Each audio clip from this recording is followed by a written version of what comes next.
بسم اللہ الرحمن الرحیم۔ السلام علیکم۔ آج کی ویڈیو میں ہم سنیں گے کعبہ کی تعمیر اور حجر اسود کا رکھنا۔ آپ صلی اللہ علیہ وآلہ وسلم کی عمر مبارک 35 سال ہوئی تو مکہ میں زبردست سیلاب آیا۔ قریش نے سیلاب سے محفوظ رہنے کے لیے ایک بند بنا رکھا تھا، مگر یہ سیلاب اس قدر زبردست تھا کہ بند توڑ کر کعبے میں داخل ہو گیا۔ پانی کی زبردست ریلیں اور پانی کی اندر جمع ہونے کی وجہ سے کعبے کی دیواروں میں شگاف پڑ گئی۔ اس سے پہلے ایک مرتبہ یہ دیواریں آگ لگ جانے کی وجہ سے کمزور ہو چکی تھی، اور یہ واقعہ اس طرح ہوا تھا کہ ایک مرتبہ کوئی عورت کعبے کو دھونے دے رہی تھی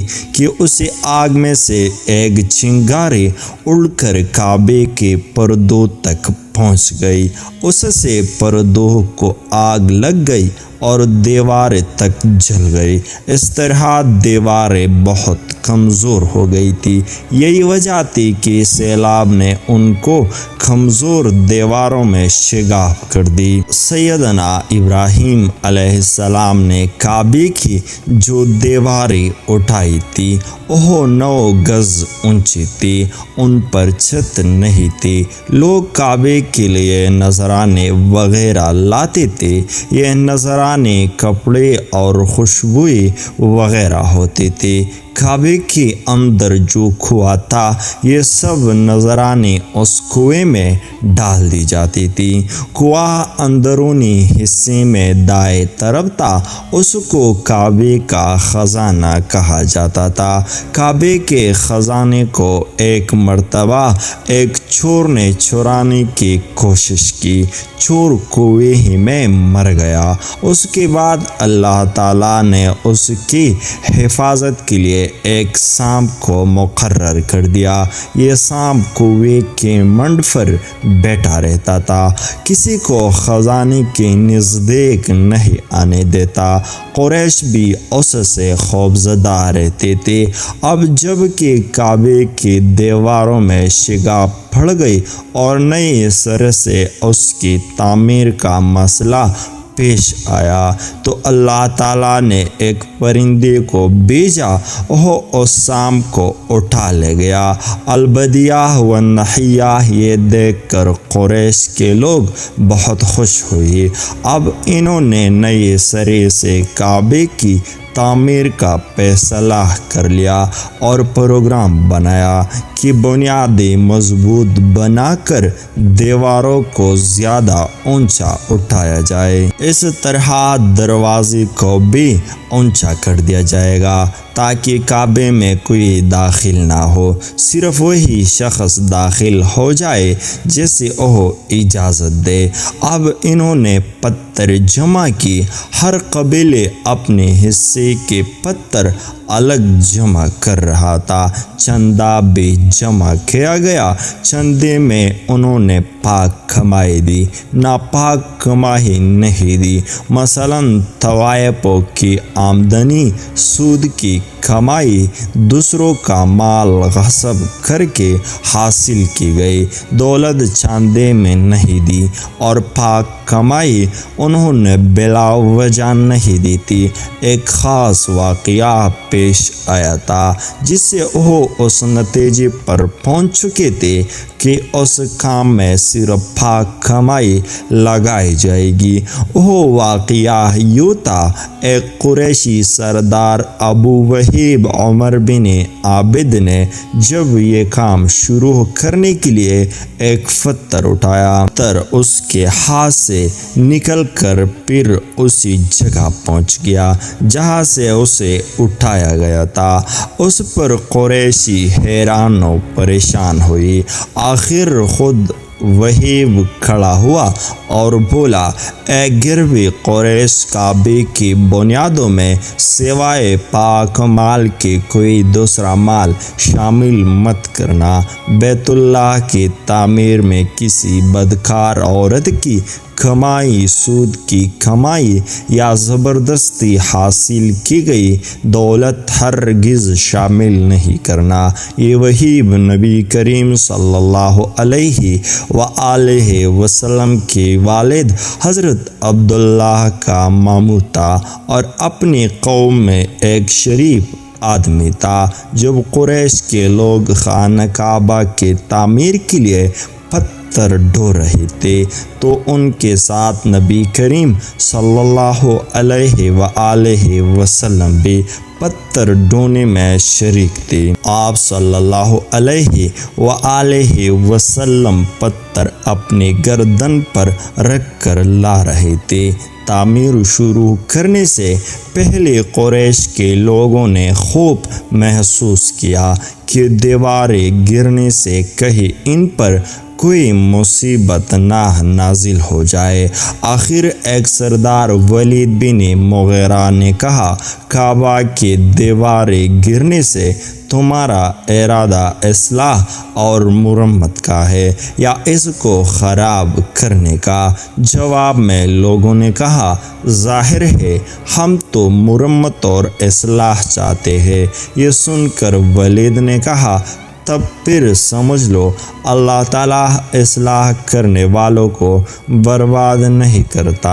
फिर वलीद ही ने गिरने का काम की इब्तिदा की, लेकिन उसने भी सिर्फ एक हिस्सा ही गिराया ताकि मालूम हो जाए कि इन पर कोई तबाही तो नहीं आती। जब रात खैरियत से गुजर गई तब दूसरे दिन सब लोग उसी के साथ शरीक हो गई और पूरी इमारत गिरा दी, यहाँ तक कि उसके बुनियाद तक पहुँच गई। ये बुनियाद हज़रत इब्राहीम अलैहिस्सलाम के हाथ की रखी हुई थी। हज़रत इब्राहीम अलैहिस्सलाम ने बुनियादों में सफ़ेद रंग के पत्थर रखे थे। ये पत्थर ऊन के कोहान की तरह थी और एक दूसरे से जुड़ी हुई थी। उन लोगों के लिए इनको तोड़ना बहुत मुश्किल काम साबित हुआ। दाएं कोने के नीचे से कुरैश को एक तहरीर मिली। वो तहरीर सरयानी ज़ुबान में लिखी हुई थी। इन्हें सरयानी ज़ुबान नहीं आती थी। आखिर एक यहूदी को तलाश करके लाया गया। उसने उस तहरीर पढ़कर इन्हें सुनाई। तहरीर ये थी, मैं अल्लाहु मक्का का मालिक, जिसको मैंने उस दिन पैदा किया जिस दिन मैंने आसमान और ज़मीनों को पैदा किया, जिस दिन मैंने सूरज और चाँद बनाए। मैंने उसी को इन मक्का को 7 फरिश्तों के ज़रिए घेर दिया। इसकी अज़मत उस वक़्त तक ख़त्म नहीं होगी जब तक कि इसके दोनों तरफ पहाड़ मौजूद है। इन पहाड़ों से मुराद एक तो अबू कैस पहाड़ है जो कि सफ़ा पहाड़ के सामने है और दूसरा कहकहान पहाड़ है जो कि मक्का के करीब है और जिसका रुख अबू कैस पहाड़ के तरफ है। और ये शहर अपने बाशिंदों के लिए पानी और दूध के लिहाज से बहुत बाबरकत और नफ़ा वाला है। ये पहली तहरीर थी। दूसरी मुकामी इब्राहीम से मिली। उसमें लिखा था, मक्का अल्लाह ताला का मोहतरम और मुअज़्ज़म शहर है। इसका रिज़्क़ 3 रास्तों से इसमें आता है। यहाँ 3 रास्तों से मुराद कुरैश की 3 तिजारती रास्ते हैं। उन रास्तों से काफ़िले आते जाते थे। तीसरी तहरीर उससे कुछ फासिले से मिली। उसमें लिखा था, जो बलाई बोएगा लोग उस पर रस करेंगे, इन्हें उसी जैसा बनने की कोशिश करेगी, और जो शख्स रसवाई बोएगा वह रसवाई और नदामत पाएगा। तुम बुराया करके भलाई के आस लगाते हो। हाँ, ये ऐसा ही है जैसी कि कर इन्हें कांटेदार दरख्त में कोई अंगूर तलाश करे। ये तहरीर काबे के अंदर پتھر پر کھدائی ہوئی ملی۔ کعبے کی تعمیر کے سلسلے میں قریش کو پتھروں کے علاوہ لکڑی کی بھی ضرورت تھی۔ چھت اور دیواروں میں لکڑی کی ضرورت تھی۔ لکڑی کا مسئلہ اس طرح حل ہوا کہ ایک جہاز عرب کے ساحل سے آ کر ٹھکرا گیا۔ آج اس مقام کو جدہ کا ساحل کہا جاتا ہے۔ یہ پہلے یہ مکہ کا ساحل کہلاتا تھا، اس لیے کہ مکہ کا قریب ترین ساحل یہی تھا۔ ساحل سے ٹکرا کر جہاز ٹوٹ گیا۔ وہ جہاز کسی رومی تاجر کا تھا۔ اس جہاز میں شاہ روم کے لیے سنگی مرمر، لکڑی اور لوہے کا سامان لے جایا جا رہا تھا۔ قریش کو اس جہاز کے بارے میں پتہ چلا تو یہ لوگ وہاں پہنچے اور ان لوگوں سے لکڑی خرید لی۔ اس طرح چھت کی تعمیر میں اس لکڑی کو استعمال کیا گیا۔ آخر خانہ کعبہ کی تعمیر کا کام حجر اسود تک پہنچ گیا۔ اب یہاں ایک نیا مسئلہ پیدا ہو گیا۔ سوال یہ پیدا ہوا کہ حجر اسود کون اٹھا کر اس کی جگہ پر رکھے گا؟ ہر قبیلہ یہ فضیلت خود حاصل کرنا چاہتا تھا۔ یہ جھگڑا اس حد تک بڑھا کہ مرنے مرانے تک نوبت آ گئے۔ لوگ ایک دوسرے کو قتل کرنے پر تل گئے۔ قبیلہ عبدالدار نے تو قبیلہ عادی کے ساتھ مل کر ایک برتن میں خون بھرا اور اس میں اپنے ہاتھ ڈبو کر کہا، حجر اسود ہم رکھیں گے۔ اس طرح دوسرے قبیلے بھی اڑے گئے، تلواریں نیاموں سے نکل آئے۔ آخر وہ سب بیت اللہ میں جمع ہوئی۔ ان لوگوں میں ابو امیہ بن مغیرہ تھا، اس کا نام حذیفہ تھا۔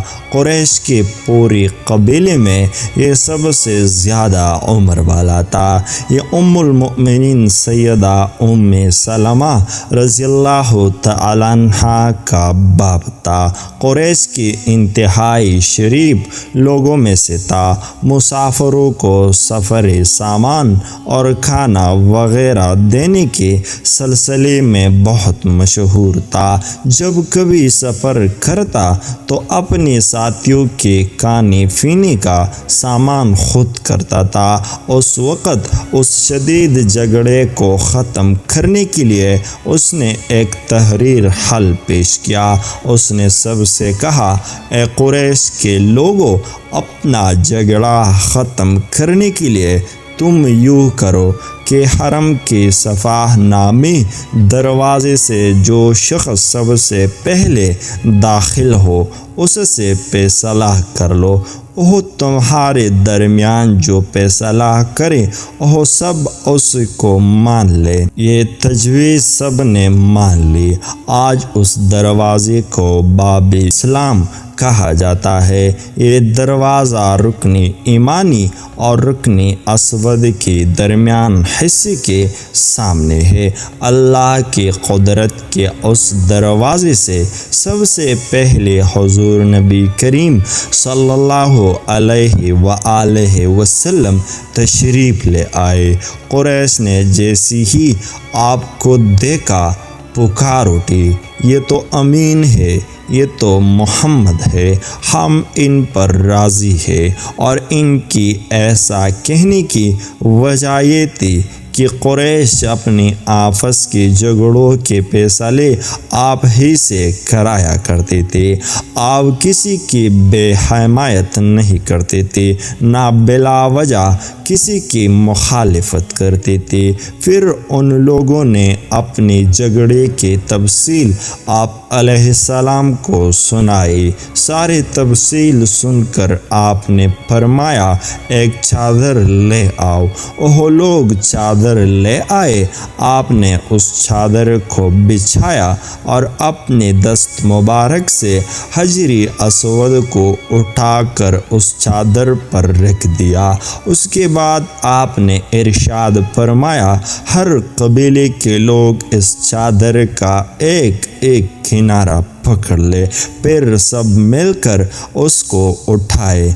उन्होंने ऐसा ही किया। चादर को उठाई हुई उस मुकाम तक आ गई जहाँ हजर अस्वद को रखना था। उसके बाद नबी अकरम सल्लल्लाहु अलैहि व आलिहि वसल्लम ने हजर अस्वद को उठाकर उसकी जगह रखना चाहा, लेकिन ऐन उसी वक़्त एक निजदी शख्स आगे बढ़ा और तेज़ आवाज़ में बोला, बड़ी ताज्जुब की बात है कि आप लोगों ने एक कम उम्र नौजवान को अपना रहनुमा बना लिया है, इसके इज़्ज़त अफजाई में लग गए हो। याद रखो, ये शख्स सबको गिरोहों में तकसीम कर देगा, तुम लोगों को पाराह पाराह कर देगा।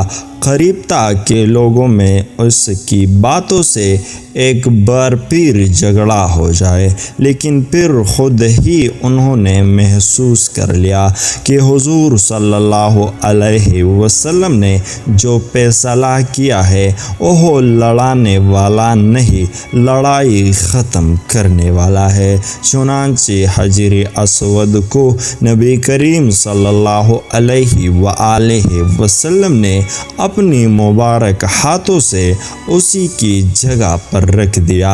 मुर्रिखीनों ने लिखा है, ये निजदी शख्स दरअसल इब्लीस था जो इस मौके पर इंसानी शक्ल में आया था। जब काबे के तामीर मुकम्मल हो गई तो कुरैश ने अपनी बूतों को फिर से उसमें सजा दिया।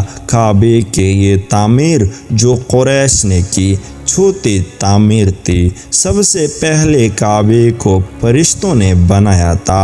बाद सहाबा ने फरमाया है कि ज़मीन व आसमान को पैदा करने से पहले अल्लाह ताला का अर्श पानी के ऊपर था। जब अर्श को पानी पर होने की वजह से हरकत हुई तो उस पर ये कलमा लिखाया गया, ला इलाहा इल्लल्लाह मुहम्मद रसूलुल्लाह, अल्लाह ताला के सिवा कोई माबूद नहीं, मोहम्मद सल्लल्लाहु अलैहि व आलिहि वसल्लम अल्लाह ताला के रसूल है। इस कलमे के लिखे जाने के बाद अर्श साकिन हो गया। फिर जब अल्लाह ताला ने आसमानों और ज़मीनों को पैदा करने का इरादा फरमाया तो उसने पानी पर हवा को भेजा। उससे पानी में मौजें उठने लगी और बुखारात उठने लगी। अल्लाह ताला ने उन बुखारात इन्हीं बाब से आसमान को पैदा फरमाया। फिर अल्लाह ताला ने काबे की जगह से पानी को हटा दिया, जगह खुश्क हो गई। चुनांचे यही बैतुल्लाह की जगह सारी ज़मीन की असल है और इसका मरकज़ है। यही खुश्की बढ़ती बढ़ती 7 बरियाज़म बन गई। जब ज़मीन ज़ाहिर हो गई तो इस पर पहाड़ कायम की गई। ज़मीन पर सबसे पहला पहाड़ अबू कुबैस है। फिर अल्लाह ताला ने फरिश्तों को हुक्म फरमाया, ज़मीन पर मेरे नाम का एक घर बनाओ ताकि आदम की औलाद उस घर के ज़रिए मेरी पनाह मांगे। इंसान उस घर का तवाब करे जिस तरह तुमने मेरे अर्श के गिर्द तवाब क्या है, ताकि मैं उनसे राज़ी हो जाऊँ। फरिश्तों ने हुक्म की तामील की। फिर आदम अलैहिस्सलाम ने खाना काबा की तामीर शुरू की। इसके बाद हज़रत इब्राहीम अलैहिस्सलाम ने खाना काबा की तामीर की। ऐसी तरह कुरैश के हाथों ये तामीर छोटी बार हुई थी।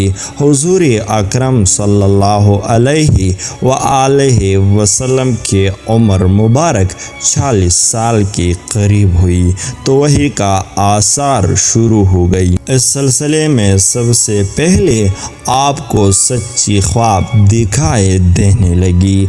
आप जो ख्वाब देखते वो हकीकत बनकर सामने आ जाता। अल्लाह ताला ने सच्ची ख्वाबों का सिलसिला इसलिए शुरू किया कि अचानक फरिश्ते के आमद से कहीं आप खौफज़दा ना हो जाए। उन दिनों एक बार आपने सैयदा खुदीजा रज़ियल्लाहु तआला अन्हा से फरमाया, जब मैं तन्हाई में जाकर बैठता हो तो मुझे आवाज़ सुनाई देती है, कोई कहता है ए मोहम्मद ए मोहम्मद। एक बार आपने फरमाया, मुझे एक नूर नज़र आता है, ये नूर जगाने की हालत में नज़र आता है, मुझे डर है उसके नतीजे में कोई बात ना पेश आ जाए। एक बार आपने ये भी फरमाया, अल्लाह की कसम मुझे जितनी नफ़रत इन बुतों से है इतनी किसी और चीज़ से नहीं। वही के लिए आपको ज़हनी तौर पर तैयार करने के लिए अल्लाह ताला ने फरिश्ते इसराफील को आपका हमदम बना दिया था। आप उनकी मौजूदगी को महसूस तो करते थे मगर इन्हें देख नहीं सकते थे। इस तरह आपको नबूवत की खुशखबरियाँ दी जाती रही, आपको वही के लिए तैयार किया जाता रहा। अल्लाह ताला ने आपके दिल में तन्हाई का शौक़ पैदा फरमाया था, चुनांचे आपको तन्हाई अजीज़ हो गई। आप गारे हिरा में चले जाते और वहाँ वक़्त गुज़रते। उस पहाड़ से आपको एक बार आवाज़ भी सुनाई देती, मेरी तरफ तशरीफ़ ले आए ए अल्लाह के रसूल। उस गार में आप मुसलसल कई रातें गुज़रती, अल्लाह के इबादत करती। कभी आप 3 रातों तक वहाँ ठहरे थे, कभी 7 रातों तक, कभी पूरा महीना वहाँ गुज़र देते। आप जो खाना साथ ले जाते थे जब ख़त्म हो जाता तो घर तशरीफ़ ले जाते। ये खाना आम तौर पर जैतून का तेल और खुश्क रोटी होता था, कभी खाने में गोश्त भी होता था। गारे हिरा में क़ियाम के दौरान कुछ लोग वहाँ से गुज़रते और उनमें कुछ मस्कीन लोग होते तो आप इन्हें खाना खिलाते। गारे हिरा में आप अलैहिस्सलाम इबादत किस तरह करते थे रिवायत में इसकी वजाहत नहीं मिलते। उलमाए किराम ने अपना ख्याल ज़रूर ज़ाहिर किया है। उनमें से एक ख्याल ये है कि आप अलैहिस्सलाम कायनात की हकीकत पर गौर व फिक्र करते थे और ये गौर व फिक्र लोगों से अलग रहकर ही हो सकता था। फिर आखिरकार वो रात आ गई जब अल्लाह ताला ने आपको नबूवत और रिसालत अता फरमा दी। आपकी नबूवत के ज़रिए अपने बंदों पर अजीम एहसान फरमाया। वो रबीउल अव्वल का महीना था और तारीख़ 17 थी। बाज़ उलमा ने ये लिखा है कि वो रमज़ान का महीना था क्योंकि कुरान रमज़ान में नाजिल होना शुरू हुआ था। ये भी रिवायत में आई है और ये पहला मौका था जब जिब्राइल वही लेकर आपकी खिदमत में हाजिर हुई। इससे पहले वो आपके पास नहीं आए थे। जिस सुबह जिब्राइल वही लेकर आए वो पीर की सुबह थी और पीर की सुबह ही आप इस दुनिया में तशरीफ़ ले आए थे। आप अलैहिस्सलाम फरमाया करते थे, पीर के दिन का रोज़ा रखो क्योंकि मैं पीर के दिन पैदा हुआ پیر کے دن ہی مجھے نبوت ملی۔ بہرحال اس بارے میں روایات مختلف ہے۔ یہ بات طے ہے کہ اس وقت آپ کی عمر مبارک کا 40واں سال تھا۔ آپ اس وقت نیند میں تھے کہ جبرائیل علیہ السلام تشریف لے آئے۔ ان کے ہاتھ میں ایک ریشمی کپڑا تھا اور اس کپڑے میں ایک کتاب تھی۔ اگر ویڈیو اچھی لگی ہے تو ہمارے اس چینل کو سبسکرائب کیجیے اور ساتھ ہی میں بھی بیل آئیکن کو دبا دیجیے تاکہ ہمارے ہر نیو آنے والی ویڈیو آپ کو بروقت پہنچے۔ شکریہ۔